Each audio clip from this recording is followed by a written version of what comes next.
the BBC is the propaganda division of the UK government.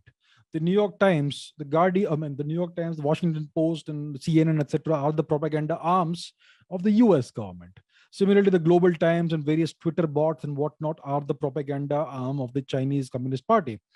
We don't seem to have that, right? So we see a lot of misinformation coming from the West right now about what's happening in Ukraine.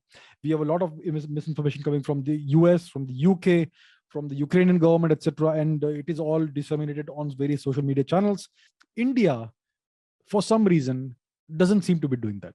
We have no outlet, no media outlet like the BBC, like the Global Times, that puts forth the Indian perspective. We have a number of media channels in India, news channels. Some are in English, some are in Hindi, etc. But they all put forth the Western perspective.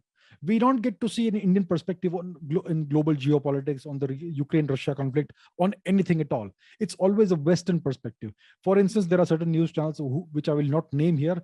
They have the reporters, or they had the reporters until recently, embedded in Ukraine with the Ukrainian government forces. Why can't you have a couple of reporters also embedded on the other side, so that we get a balanced perspective? I'm not saying report from this perspective or that perspective.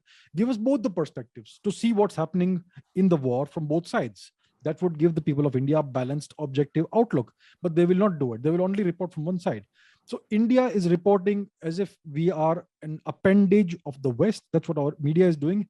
And the government does not seem, at least I don't know if we have it, but we don't seem to be showing any willingness to disseminate our own view of how the world is and our own worldview to the world. So we don't have a BBC, we don't have a CNN, we don't have a New York Times, we don't have a Washington Post, we don't have a Global Times, we don't have an army of Twitter bot accounts or Wikipedia editors who do all these aggressive edits that show India in a good light. We are perfectly willing to let others decide the narrative, to drive the narrative.